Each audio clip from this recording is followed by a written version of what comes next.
All right, let's get to London here. Kevin Walsh and Joe Lisi with you on Pro Football Today. Halftime score 10-6. The game is really not that close. The Jets had two short yardage situations where they started in field goal territory. They didn't pick up a first down. They kicked and made those field goals. The yardage gap right now is 175 to 32. This is an embarrassing effort here, flatly from the Jets, but it's their ball to come out of the break, and it's only a 4-point game. Right now, you've got a 7.5-point spread, 36.5 total. We saw this total as high as 48.5. We've seen the spread as high as 10.5. What do you make of these updated numbers? I still like the Jets. I think somehow, some way they could pull it out. As long as we're over a key number of 7, I'm willing to take the 7.5. The under, I mean, I told you, I thought if the Jets are going to win this game, it's going to be ugly. It's going to be low scoring. And that's what we have right now. I think when you look at some of the props, saw Garrett Wilson talking to Aaron Glenn going into the break. His number's 29.5. He's got 2 yards.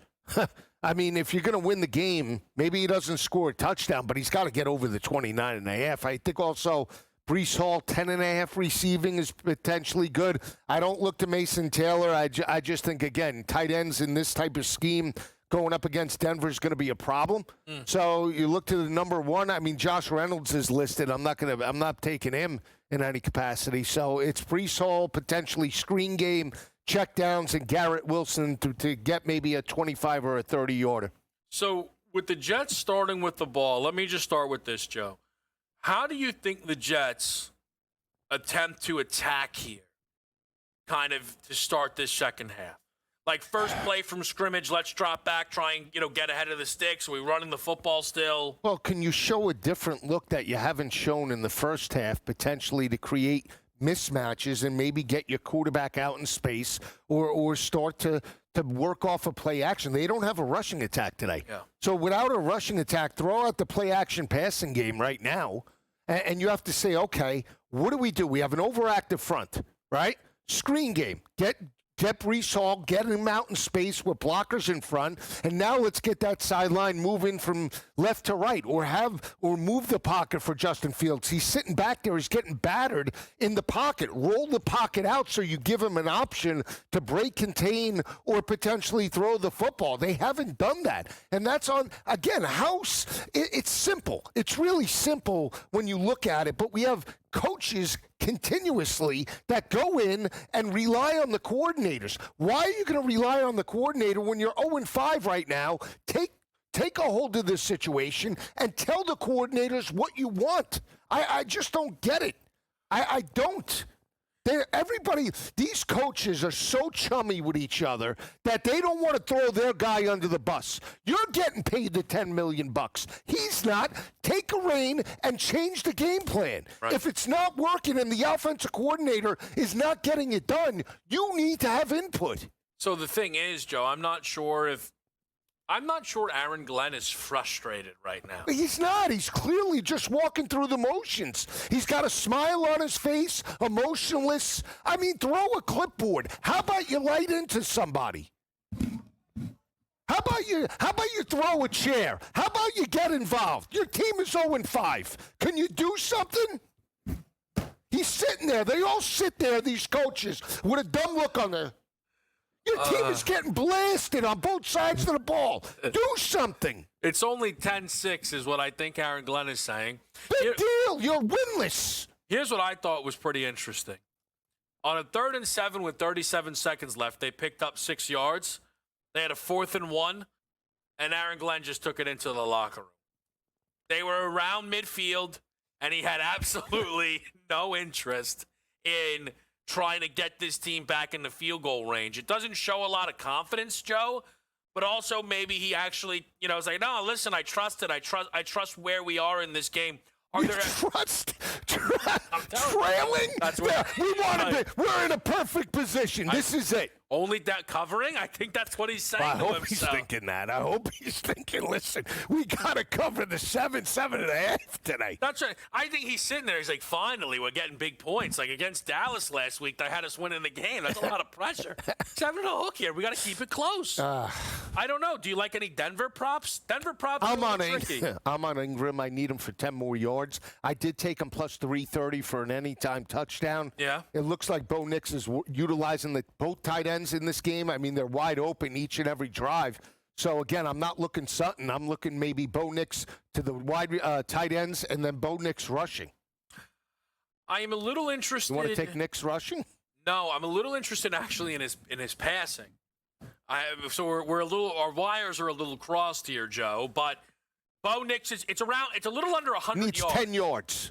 Who? Bo Nix. 35.5 is his number. He's got 26. I'm not saying he can't get there. A lot of his runs, though, are scrambles. Okay. All right, so I think right now a guy who's 15 to 20 might just keep trying to chuck it. And I think there's an opportunity him still to hit a deep shot here. I think Sean Payton will let him chuck it. I'm a little more interested maybe in Fields rushing. I got a game special for us. Oh, no. Go ahead. Successful 2-point conversion plus 380. No, I don't like that one. Why? Where do you come up with that? This is the first one. That's the first thing you saw? The first thing you saw. How about, can we get a combo rush yards for the two quarterbacks? That wouldn't be bad. Now, How about this? All right, go ahead. You said passing. Yeah? No, come on. Bo Nix and Fields. Yeah? 550. 550? Plus 80 to 1. Why couldn't you give me the 500 at 30 to 1? Nah, why? Go big. Yeah, if they're These gonna get games have a 500, they're gonna tendency get to go 550. off the rails in the second half. Do they? Well, we saw Carson Wentz I'd argue it's already off the rails. One quarterback has 17 yards. can only go up. I mean, we're sitting here right now at 48 passing yards? Is that where we are? So we need 148. We need 410, basically 402. We can get there. How are we getting there? The Mega Bowl. What are you? Hold on a second. It's 80 to 1. So I tried to ask you, do you want to bet Bo Nix for No. 100 second half passing yards? You eye-rolled me. You eye-rolled me. I did, but now when I saw that 80 to 1, we should at least take a shot. I think it'll be Nix on the ground. Why didn't you bet Fields for 200 at plus 1280? I'll do Bo Nix on the ground with Garrett Wilson. I'm just going to stick with what I already liked. That's what you do to me. I I'm know. just going to stick with what I was No, already because the looking more at. I think of I try to pull you in on a game going off. We sit here week in and week out with these international games, and we saw Carson Wentz light it up for 3 1/4 in garbage Carson time. Wentz is good. Please. What? He is. Okay. I'm just saying. Joe, you're talking about Justin Fields. So you like Fields. I don't understand.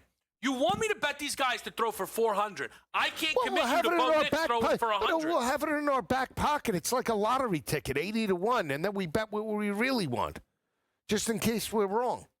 In case. All right. But do you like the 500? Would you want to spread take it? the 500? I will take the 500. What I All right. want to take is Knicks. This Okay. thing's about a kick. I'm Dad, too busy get in. talking to you. I can't get in. All right, Ingram, anytime touchdown plus You and this 330. Ingram. You and this Ingram. I love him. I want Fields rushing attempts. How do you like that? Okay, there you go. You like that or no? Yeah, why not? If No, you don't really like it then. So you don't like it. Look, I want to see what the Jets come out with here. Okay. And see if they're aggressive. I want to see if they're Jets throwing ball first. on first and second down. Do we have first drive? First play pass? First, no. Ugh. Probably. I think we're probably too behind though. You know how this works in not the good. space-time continuum. So what? I might have to let a drive play here. I might have to let a drive run out. First time continuing, man. Huh? Listen. So what? So all right. Hold on. Maybe we can lock in here before break and get one. No. All right. We'll be right back. We're going to talk about the Lamarless Ravens next.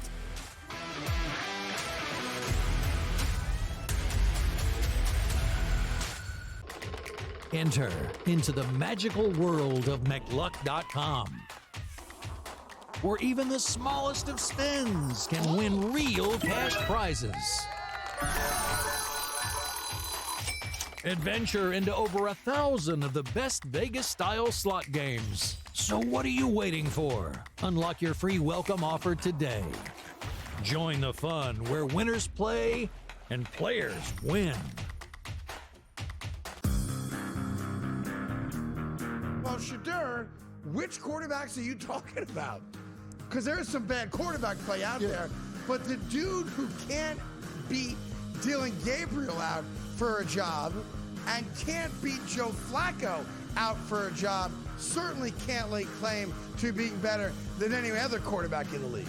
The Craig Carton Show. Only on SportsGrid. That's a lot for a closer. 10. That's you're not a closer anymore if you blow 10 games. I mean, my goodness. That's He's mentally broken too. Like, it's to the point where, like, Dodger fans aren't even mad at him; they're more mad at the Dodgers for putting him out there. Putting him in. Right? It's more so. Right. Yeah, it's like, guys, like, he's done. In-game live, only on SportsGrid. Major League Baseball has decided it is time to put balls and strikes not just in the hands of the umpires, but also the robot umpires, as they say. The ABS system is now officially in place starting next season. Now, keep in mind, they're not just throwing this out there. They have used this at the Arizona Fall League, and they've also used it at different levels of the minor leagues as well. Newswire, only on SportsGrid. Football contest season is back, and so is the Las Vegas Football Contest Show. Season 2, the sharpest football contest show in the land. Focusing on all 3 Circus Sports contests and the Westgate Superbook Super Contest, we handicap the games and release our contest picks every week of the season. Featuring Super Contest champions Brady Cannon, James Salinas, and former NFL player Mike Pritchard, all team will have you prepared this season like none other. Check us out every weekend right here on SportsGrid.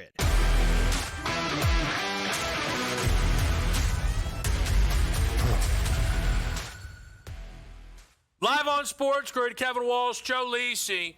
I got to tell you, we're having a good start to this morning. I know I'm on reel you in alert because Fields is moving the ball in the second half now. Yeah. And I know that's a wandering Lisi. That's it. I might be off the desk in a couple Like, of seconds. If you're at home watching, you're like, I don't know, I feel like Kev's talking a lot. It's because I'm being a good friend. By the way, Fields multiple rush attempts already. Yeah, but I didn't get it. Good call, but they rolled out. I didn't get in. That's your fault. You need a quicker trigger finger.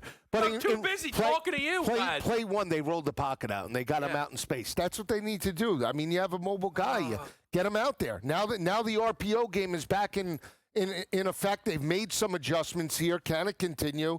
We'll see. But you can't settle for field goals. You have to be aggressive just because you're inside the 30-yard line. You get this first down. Do not lay up. I know they're going to try. We don't want to force turnovers, but against Bo Nix and how this offense has looked up until this point, you need to score touchdowns. You're not going to win it with field goals. Understandable. Now, Ravens-Rams. It was set up to be probably my favorite side of the day. Then the hook went away. I'm a little on tilt. I want to just talk through this with my good pal Joe Lisi. Go ahead. Last week, you and I talked through Ravens-Texans extensively, and both agreed Houston was the side. Great call by you. 44-10, Texans roll them up. Remember, you were able to get, Texans money line around minus 120. Close them around a 2.5 point favorite. We check in this week. It's now a touchdown pretty much anywhere you look. Again, hooks are gone. Those 7.5s were out there earlier this week.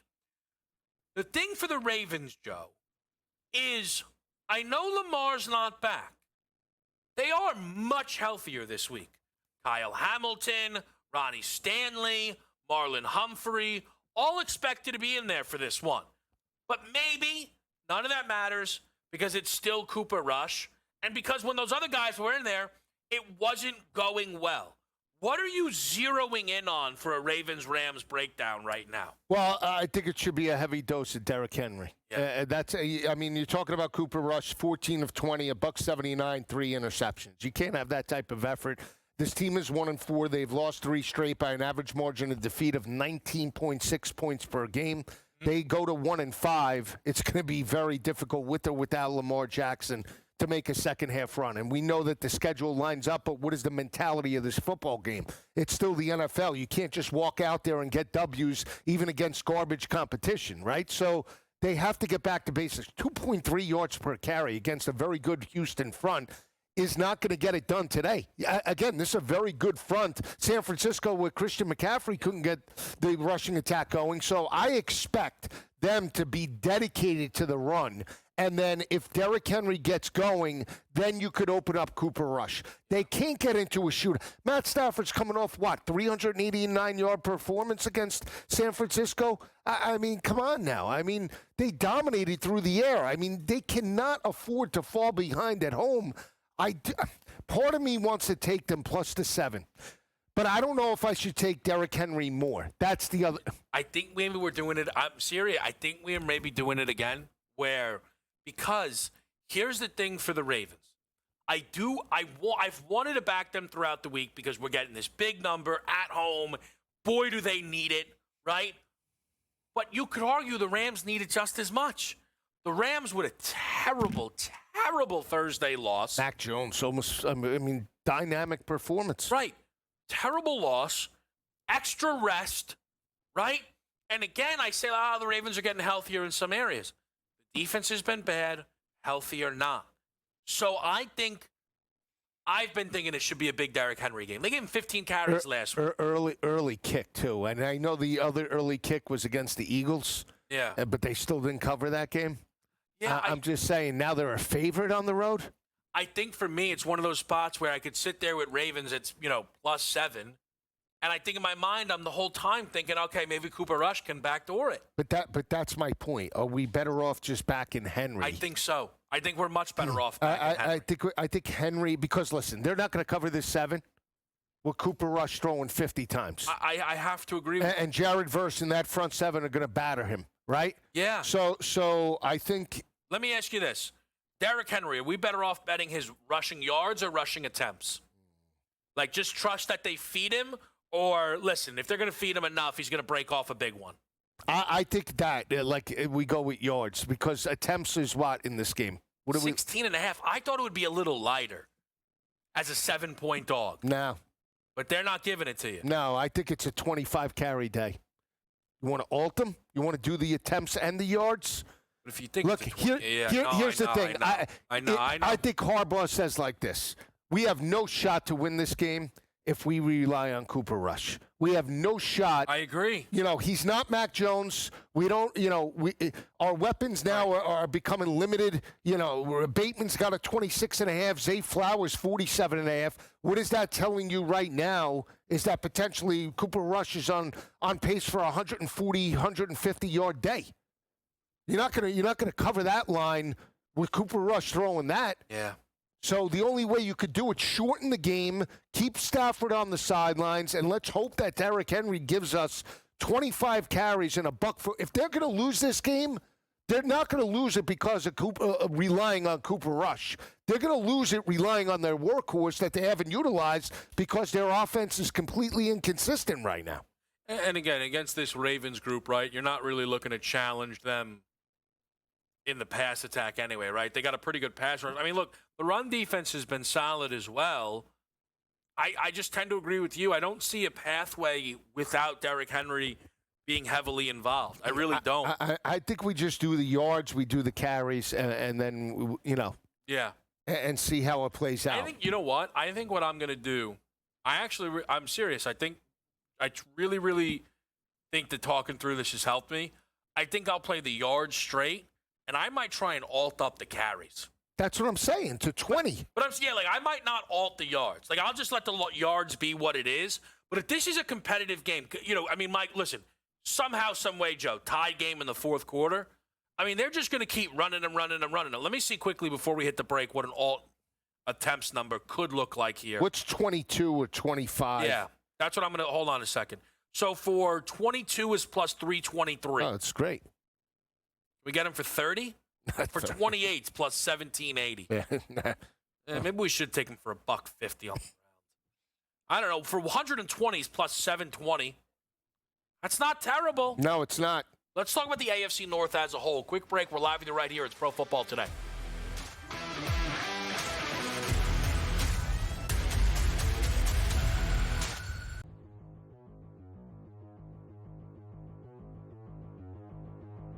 Shedeur Sanders will be starting for the Browns by week 9. I am buying this. Absolutely. At a certain point, Joe Flacco just not the answer. We know they already made the change. Dylan Gabriel is starting this week. We know that. But maybe a team needs a quarterback, and they're willing to trade for Joe Flacco for some level of stability, and then we simply get nothing out of Dylan Gabriel. He is a rookie quarterback when it's all said and done. Maybe there's just no production from him. So why not just move on to a different rookie quarterback that you have just to see what you have? And then, as George, as you mentioned over the top, you have to evaluate going into next year's draft. So I will absolutely buy this. The next 4 weeks, Minnesota, Pittsburgh, Miami, New England. I mean, the question is this. If they truly believe that Gabriel could be a future starter, you got to give him more than 4 weeks, right? That's 4 weeks is not enough. Minnesota, that's a rough game, all right, being played with England this week. Pittsburgh, they haven't have a defense. Miami is not very good. New England's supposed to have a good defense, hasn't here. I want to sort of go. I mean, I think Shedeur Sanders is going to start at some point this week. I don't think it's going to be by week 10, although that does make sense here to name him the starter during the bye week, get him 2 weeks here. I'm going to go more, maybe double digits, week 12, week 14, somewhere around there. Because I want to give Gabriel a longer run. I think Gabriel might do some damage here against these lesser defenses here. So I think give him a longer runway here. That being said, I do not think Gabriel is the long-term future of this team. I don't think he's a franchise quarterback at all here. I think he's a number 2 at best here. Sanders could be a number 1. I have doubts about him too. I think Sanders has a better shot. So by week 9, by week 10, I'll sell that. But if you're going to give me a couple more weeks, I would have bought it. Fantasy Sports Today. Fridays starting at 3 p.m. Eastern. Only on SportsGrid.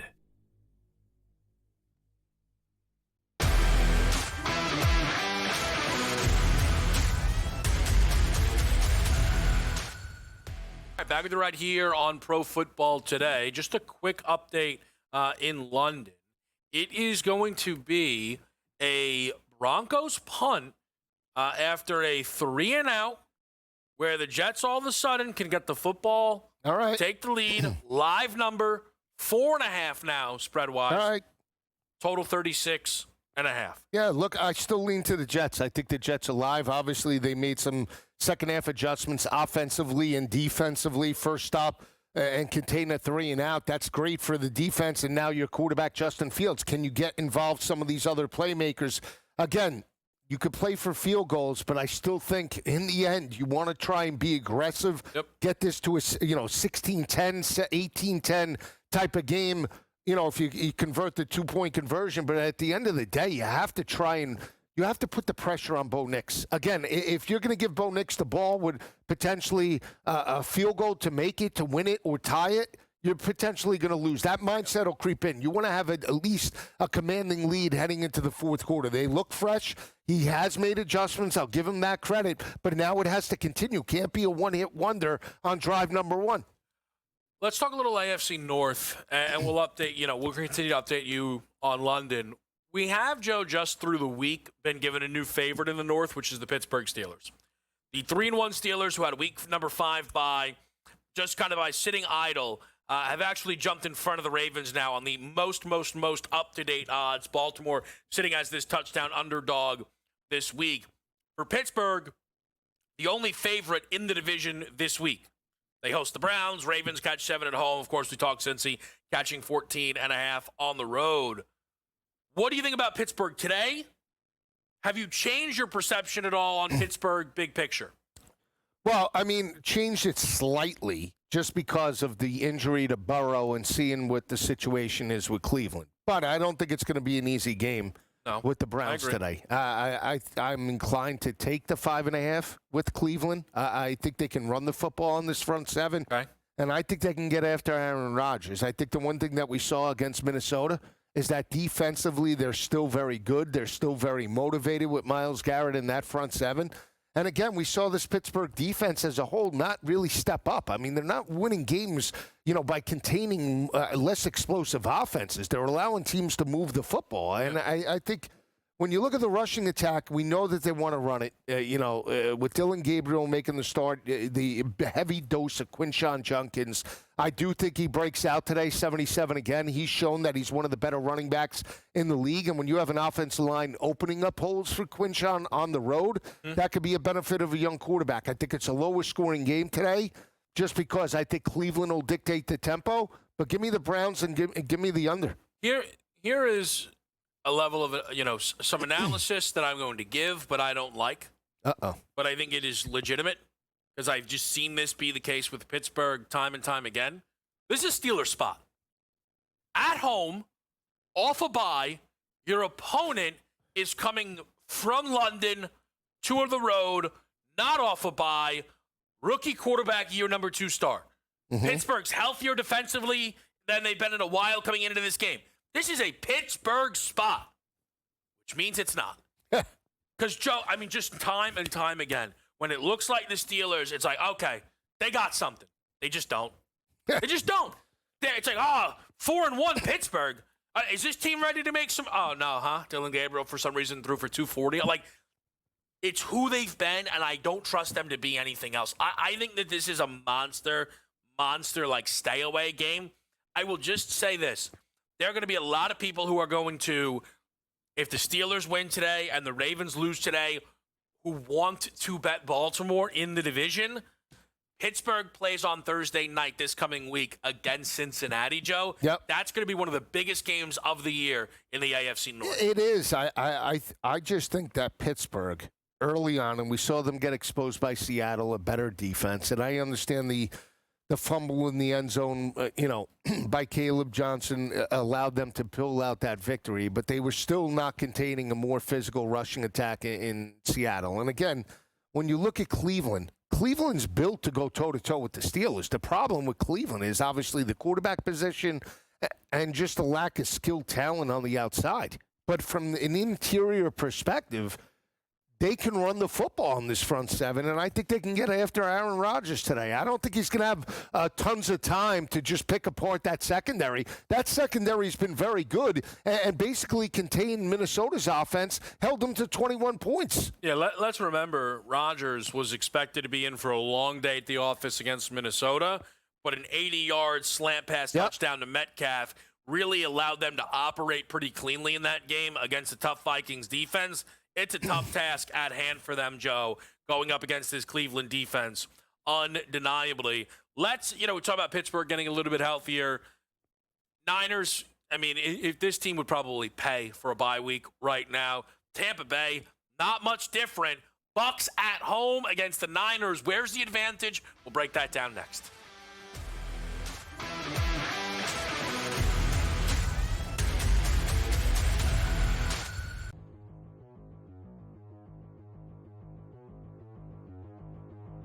Shedeur Sanders will be starting for the Browns by week 9. I am buying this. Absolutely. At a certain point, Joe Flacco just not the answer. We know they already made the change. Dylan Gabriel starting this week. We know that. But maybe a team needs a quarterback, and they're willing to trade for Joe Flacco for some level of stability, and then we simply get nothing out of Dylan Gabriel. He is a rookie quarterback when it's all said and done. Maybe there's just no production from him. So why not just move on to a different rookie quarterback that you have just to see what you have? And then, as you mentioned over the top, you have to evaluate going into next year's draft. So I will absolutely buy this. The next 4 weeks, Minnesota, Pittsburgh, Miami, New England.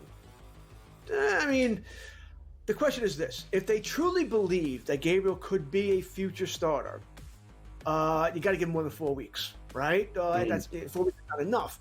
Minnesota, that's a rough game, all right, being played with England this week. Pittsburgh, they haven't have a defense. Miami is not very good. New England's supposed to have a good defense, hasn't here.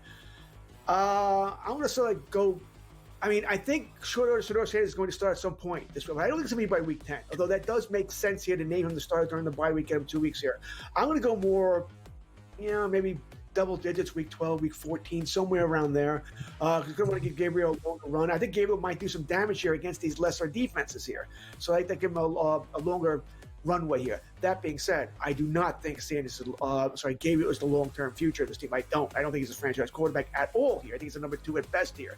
Sanders could be a number 1. I have doubts about him too. I think Sanders has a better shot. So by week 9, by week 10, I'll sell that. But if you're going to give me a couple more weeks, I would have bought it. Fantasy Sports Today, Fridays starting at 3 p.m. Eastern, only on SportsGrid.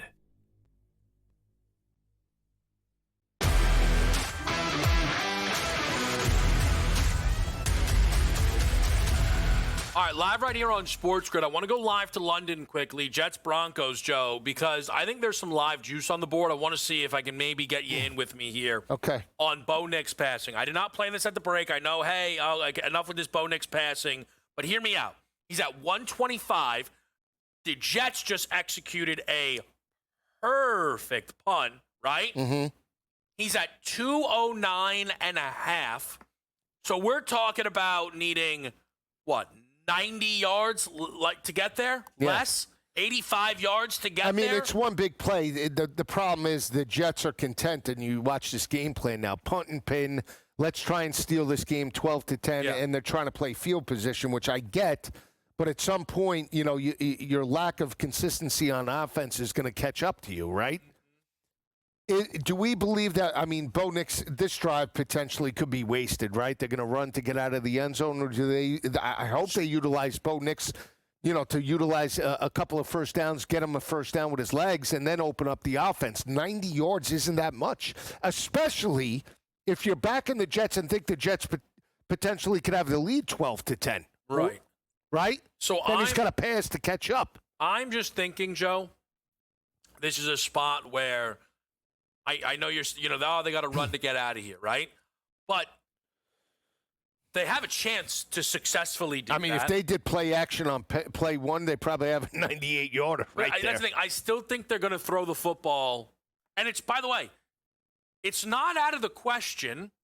This is why I think I can sell you on it. It's not out of the question that the Broncos trail at some point in this game. No. Right? It's 10-9. So, if they, It's contingent on this drive. Like that. They pin them 3 and out. Yes. There's a field goal. The reason why I think it's good, for me, I think it's a well-timed wager. If this goes 3 and out, I don't feel bad about that. No. Because I think Denver then, I think the Jets then will get the ball good position, probably kick another field goal. That's who they are right now today. And then Denver's going to have to, play some offense here. 85 yards is a light ask. So I'm going to play Bo Nix over 209.5. There you go. It's good. Anything else jump out to you quick? The receivers, we haven't seen Courtland Sutton at all. Well, he doesn't have a completed pass yet in the half, but they've No, only I had know, the ball but once. even, the first half, he stepped up, but again, Yeah. it's been all tight ends. I know. Ingram's got 30 yards. The touchdown to Akins was, 30 yards, right? Or 25? Yeah. So, it's been a very short passing game. You want to go jump on Mims? Some of the secondary options? No? I'm wondering, do you like Fields on the ground in this game at all? It looks like he's ready to scramble, does he not? With the game on the line, you have to believe that he's going to break it to try and get a first down in the fourth quarter, which is total. Everything is locked. You can get him for 50 at plus 380. What's He's he at 23. 27? He hasn't hit a big run yet, right? His long run right now is 8 yards. Yeah. So it's a tempting spot. Maybe nothing yet, but we're tracking, we're trending, we're following. Joe, let's talk a little Tampa Bay, San Francisco. Oh my goodness, right away. Get him! No flag. Oh, it's the worst possible thing that could happen. Get him right out of the junk. Don't pick up a yard for it. All right, so never mind. Maybe a terrible bet. Oh gosh. Oh, come on. It's literally the word. Maybe OPI?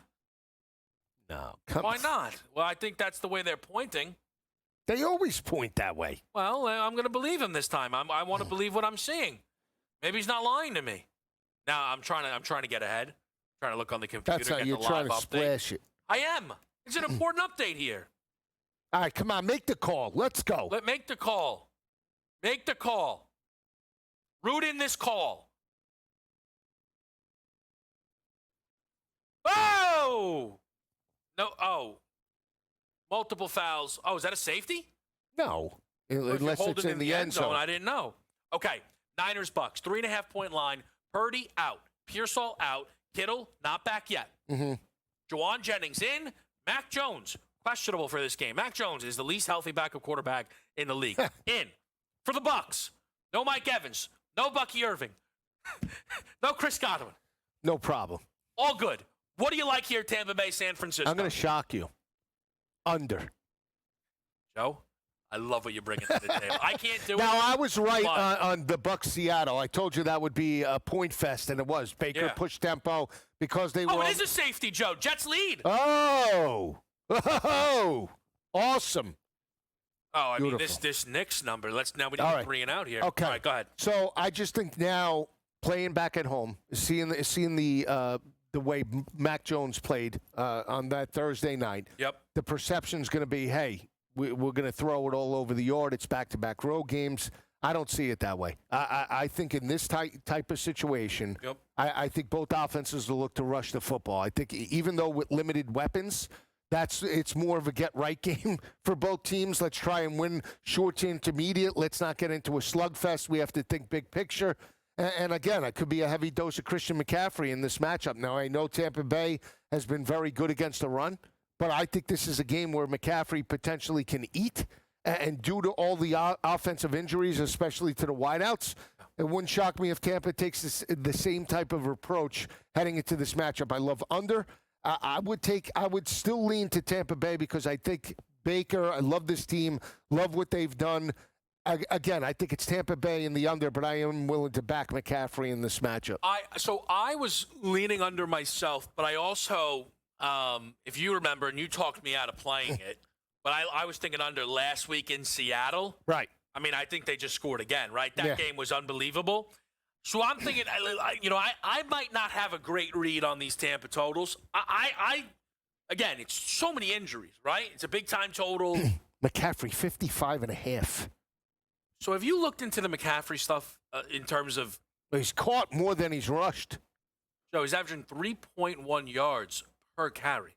He's a receiver right now. I know. I mean, that is where his production is coming from in a major... He doesn't have a rushing touchdown this season. I know. Like, he is legitimately producing as a wide receiver for this team.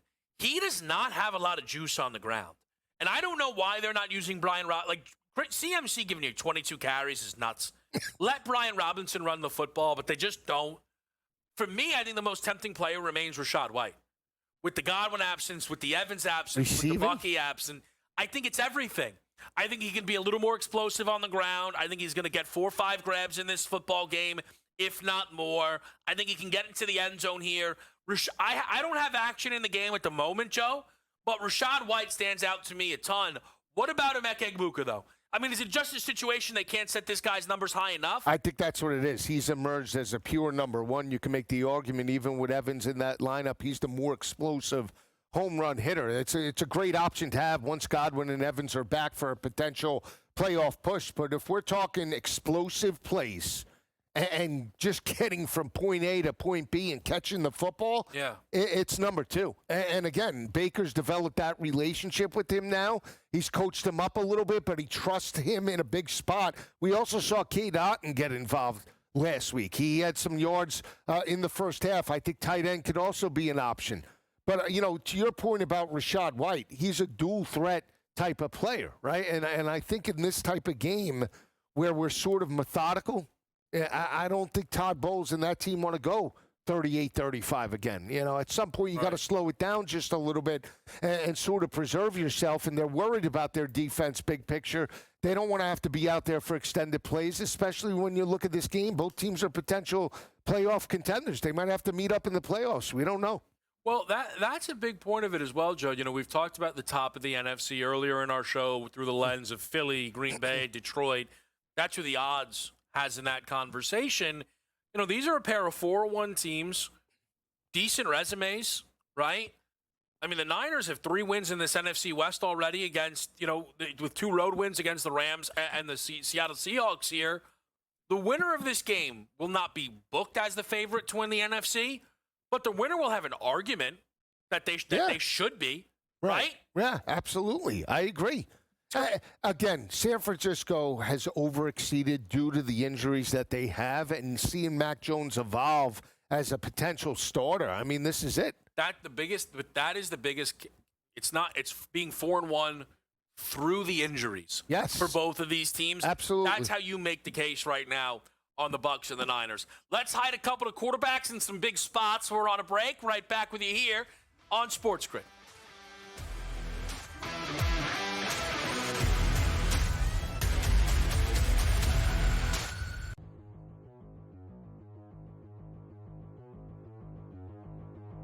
Shedeur Sanders will be starting for the Browns by week 9. I am buying this. Absolutely.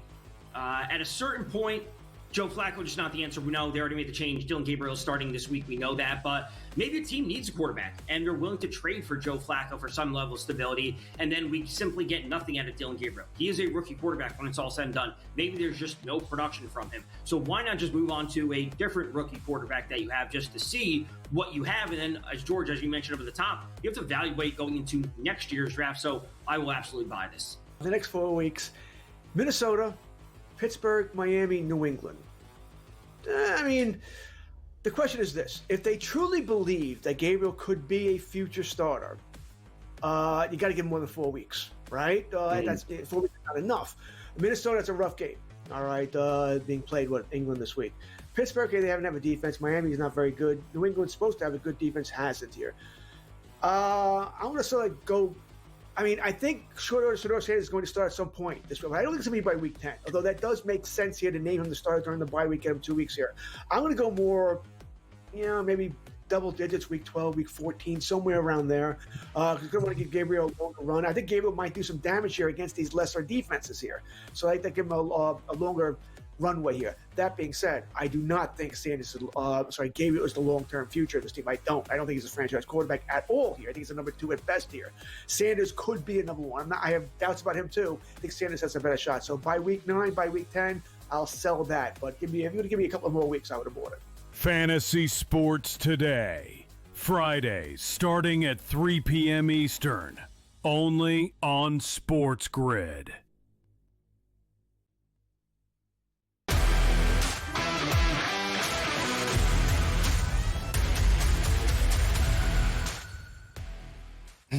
All right, we are back with you on SportsGrid. We're tracking live action between the Jets and the Broncos, as right now we are watching some terrible football. He said it. He absolutely said it. Joe, a little bit of surprising news out of Indianapolis. This came out about 10 or so minutes ago, really brought to light about 2 minutes ago. We're doing quarterback questions here, so we're going to kind of spring one on you, but you'll be more than prepared for it. Anthony Richardson, healthy scratch today for the Indianapolis Colts. I believe that shoots up Notre Dame's Riley Leonard into the QB2 slot. Okay. What do you make of this? Something? Nothing? Why would that be? Well, again, I mean, do they even want him around the organization at this point? Is something going on behind the scenes that maybe didn't warrant him backing up Daniel Jones today? I mean, that would be the only thing. I mean, I just don't see why you're going to go with Riley Leonard. Riley Leonard certainly, to me, is not an NFL quarterback. I mean, he's a good quarterback at college, but as it relates to the passing attack, can't duplicate the type of productivity that Daniel Jones has given you up until this point. But Anthony Richardson has had concerns about potentially not showcasing what it takes from a leadership perspective to lead an organization or lead an NFL football team, and maybe at this point, either the team's just going to break away or maybe a trade. But if you're going to trade him, what are we looking at? Cincinnati? What team is buying into a backup quarterback right now? So that is more athletic than he is a passer. Here's what I would say, right? Because I think you're on it. I don't know if they have received phone calls on Richardson or if perhaps Richardson's camp has kind of behind the scenes elevated to like, get us out of here, get us out of here, get us out of here, get it. Because, look, Daniel Jones, whether I believe in him or not, has played well enough that he's not losing this job to Richardson. No. Right? Right. If something, if he were to be, if he were to get injured or something, you would think AR would take over, but that's not, no one plans for something like that to happen. So trade absolutely becomes the thought process. Where? Where is the Anthony Richardson landing spot across this league right now? Cincinnati? I mean, that doesn't mesh with anything that's happening. I don't think Baltimore? Would they do it in the AFC? More hamstring worse than we thought? But I mean, listen. But if you're Indianapolis, you cannot give them AR. Yeah, you can. No, You're done with him. You're done with him. You're not going to give him. Why? But they're done with that guy. Arizona? Is the Kyler Foot situation? Okay, that could be something. I mean, I have to be honest. That Kyler situation is very fishy. He didn't have a foot. I mean, he was running all around prior to that. He got hit in the face with the football and all of a sudden had a foot injury. But I'm just thinking mobile quarterbacks that potentially have issues. Yeah. Where else are we looking? Is Carolina willing to take him? I mean, Bryce Young got the victory. Just keep getting in on that draft class. I'm just saying. Like the Niners, where Mac Jones isn't healthy, Purdy isn't healthy, but Purdy's supposed to come back next week. I also feel like maybe Shanahan's already tried the toolsy quarterback. Maybe he's not interested. I mean, what Mac Jones showcased the other night. I agree with you. Raiders? I don't think so. That doesn't seem like a Raiders move, even though Gino's struggling. I don't know where it's a weird one. It's a weird one. I can't see it right now. I don't see it anywhere. Do you? Nothing clear and obvious jumps out. It's funny, but I know you would hate it. But the Jets could give him a run. Oh yeah, it wouldn't. But I wouldn't say. But Fields has not earned getting benched in this process. This isn't a Fields story. With the Giants, the backup dart. I don't know. Yeah, no. Just saying. I know. Ship the old guys. Weird one. Let me throw a couple QBs at you here. Some had big weeks last week, including Trevor Lawrence. Goes up against the Seattle defense today. Seattle's pretty banged up. You interested in backing Lawrence today? Any of his weapons? I did take Brian Thomas as high as 90 because I did see the last play. He finally had that big catch. Maybe that could definitely get him over the top in this matchup. But again, the way they utilized the run with Travis Etienne, I'm concerned, back in that. In this type of game, even though Seattle's banged up, I feel this game is going to be a dead under. What happened? Out of the reporting, Rappaport comes out, NFL's Ian Rappaport, according to a source. Richardson was injured in warm-ups today. Okay, there you go. So not a healthy scratch. Also, how did he get injured in warm-ups? Listen, an eye injury doing band work. The thing snapped and hit him in the face. All right, there you go. Okay, I got to not QB1.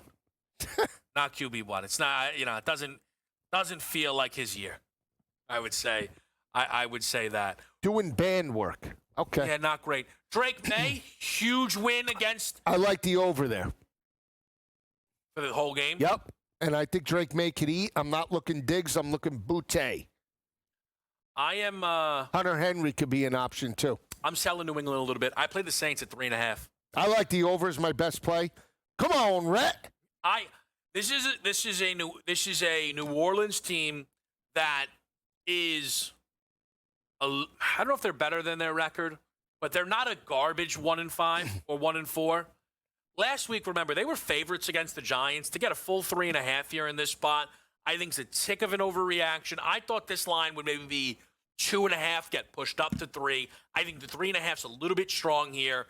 It's a Christian Gonzalez, questionable coming into the game. Even if he plays, I imagine he's not at 100% here. I think the Saints are all right. I think Kellen Moore's doing a fine enough job with them. I think 3.5 could be valuable in this spot. It could be at home. I mean, they stepped up against the Giants, played Arizona very tough week number 1. So now you get a red-hot New England team.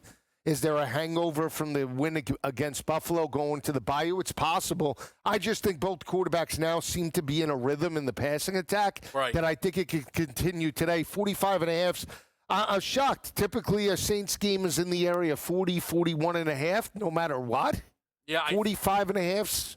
You're absolutely right. I think that is a telling total. That the reason probably why it's 3.5 is the books are really backing a Pats defense that was impressive on Sunday night, and it was impressive. I'm not saying it wasn't, but a Gonzalez, injury tag, I think could make for a tricky situation. Look, we've got our Sunday morning crunch coming up next. We've also got the fourth quarter of London between the Jets and the Broncos around the corner. Justin Fields sacked again. Denver football when we get back right here on SportsGrid.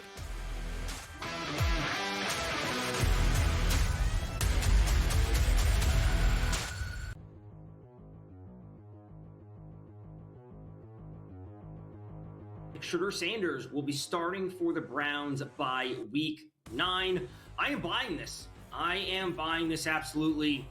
At a certain point, Joe Flacco just not the answer. We know they already made the change. Dylan Gabriel is starting this week. We know that. But maybe a team needs a quarterback, and they're willing to trade for Joe Flacco for some level of stability, and then we simply get nothing out of Dylan Gabriel. He is a rookie quarterback when it's all said and done. Maybe there's just no production from him. So why not just move on to a different rookie quarterback that you have just to see what you have? And then, as you mentioned over the top, you have to evaluate going into next year's draft. So I will absolutely buy this. The next 4 weeks, Minnesota, Pittsburgh, Miami, New England. I mean, the question is this. If they truly believe that Gabriel could be a future starter, you got to give him more than 4 weeks, right? That's 4 weeks is not enough. Minnesota, that's a rough game, all right, being played with England this week. Pittsburgh, they haven't have a defense. Miami is not very good. New England's supposed to have a good defense, hasn't here. I want to sort of go. I mean, I think Shedeur Sanders is going to start at some point this week. I don't think it's going to be by week 10, although that does make sense here to name him the starter during the bye week, get him 2 weeks here. I'm going to go more, maybe double digits, week 12, week 14, somewhere around there. Because I'm going to give Gabriel a longer run. I think Gabriel might do some damage here against these lesser defenses here. So I think give him a longer runway here. That being said, I do not think Gabriel is the long-term future of this team. I don't think he's a franchise quarterback at all here. I think he's a number 2 at best here. Sanders could be a number 1. I have doubts about him too. I think Sanders has a better shot. So by week 9, by week 10, I'll sell that. But if you're going to give me a couple more weeks, I would have bought it. Fantasy Sports Today, Fridays starting at 3 p.m. Eastern, only on SportsGrid.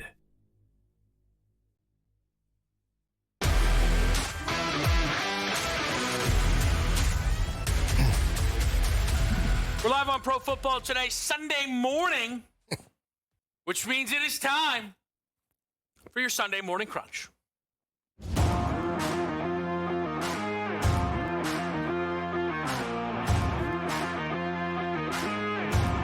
Talk to me, Joe. 3 favorite player props. What's standing out to you on this Sunday? We talked about Cleveland. I love Quinshon Judkins today, 77.5. You got to go with the workhorse, and he's showcased that he could be a potential 1,000-yard rusher. I don't believe they, on the road, rely on Dylan Gabriel. 77.5 may seem high against Pittsburgh. I think he could go back-to-back 100 yards. I mean, the way he did against Minnesota, dynamic performance, great vision. Give me over Quinshon Judkins today. Judkins was someone who stood out to me just from an interest perspective. I'm not betting him either direction, but he's been so good.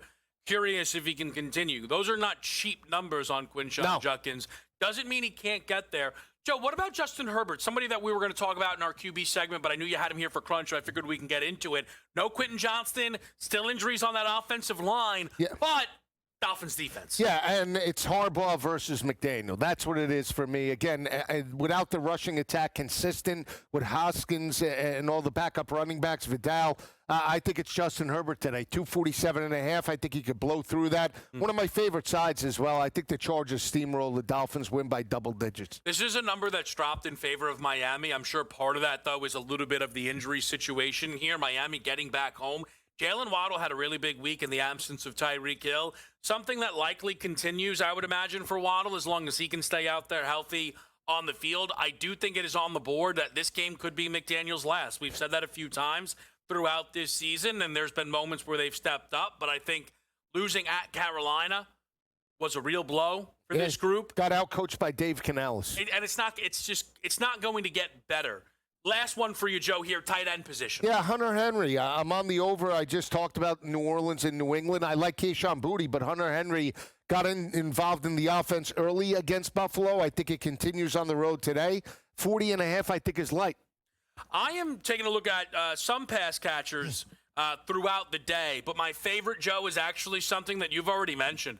I think Brian Thomas Jr. over 57.5 receiving yards is just really light. Last week, he looked like himself finally, had 80 yards. Could have been more. Couple spots where Trevor just missed him. Really good defense, pass interference.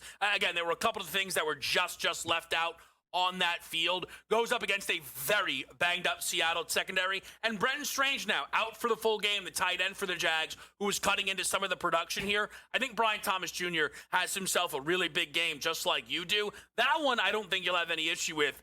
Can I sell you on Geno Smith over 1.5 passing touchdowns up against this Tennessee defense? Joe, we've got a pretty obvious bounce-back spot for Geno. He didn't throw a touchdown pass last week. In 4 of the last 5 times he has played after not throwing a touchdown pass, in the next game, he's thrown at least 3. 4 of the 5 times. I think Geno has a big day here. It's possible. Have you looked at the best bet section? Because if you did, you know that I'd be not a hard sell. Not a hard sell at all. I think both quarterbacks could potentially eat. Obviously, the situation with Brock Bowers being out potentially again, hurts, but I still think Jacoby Myers. I think Tucker, some of those wide receivers. And I believe that, again, Kyler had great success against that secondary early on in that matchup. They built a 21-6 lead and then relied on just pulling it back from an offensive perspective. I expect Geno Smith to bounce back and potentially throw for 300 today. No. It's one of those spots where I do expect, Geno to have success. I do wonder, though, if the interceptions have made it a situation where they won't trust him to throw like inside the 10 as much. But I think at a plus price, it's still worth some juice here. Okay.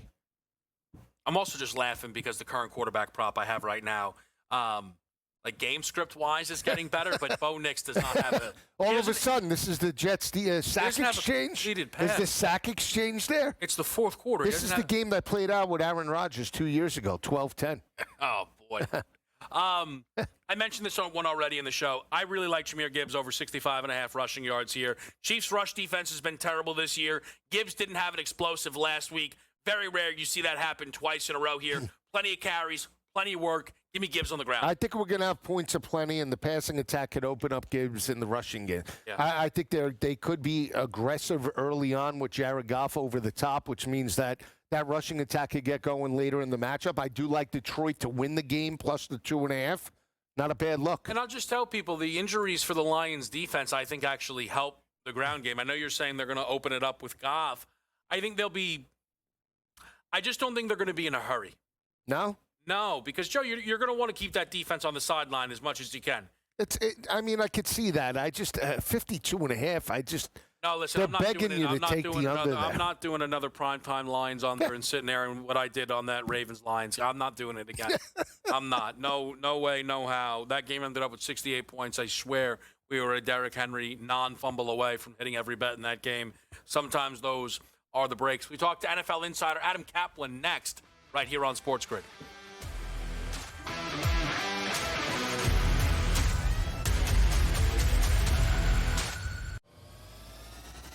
If you're O'Connell, you have a serious decision to make. Like, what is, again, he's been hurt now in back-to-back years, McCarthy. Yeah. You don't know what you have. 100%. This is a similar situation to what the Niners did with Trey Lance. Like, if the guy can't stay on the field, and again, limited, you have to do what's best for the organization. Pro Football Today, only on SportsGrid. Florida State put up 498 rushing yards on this defense. 8 rushing touchdowns, and they almost averaged 10 yards per carry. Tough scene. I mean, you got to be kidding me. It should be 60 to 7. Yeah. Give me the 7. I just gave you the 7. Exactly. And Are you the on this? Point. I'm thinking field goal and maybe a but safety. But are you on Joe. this? This is Over your best 3.5. Okay. Didn't you read the screen? I What are you not paying attention to the show? SportsGrid's College Football Today. I can tell you right now, Jamar Chase is getting moved on a lot of teams. And I understand why. I mean, you don't have Joe Burrow coming back this year. It's just not happening. And then Jake Browning has been less than impressive. There's no doubt about that. So Jamar Chase is still an extraordinary talent, and I think buying him low is interesting. Why? Because if you do look, the schedule does get a little bit easier. The defense is still bad. Jake Browning has been productive. Fantasy Sports Today, only on SportsGrid. Basically a year's worth of starts at this point, because remember, Drake May was not the starter out of the gate during his rookie year last year. That was Jacoby Brissett. There have been some, encouraging performances and, I think some flashes of what could be upper echelon talent within the scope of the league. But going into this year, it was, we're going to find out. Game time decisions, only on SportsGrid.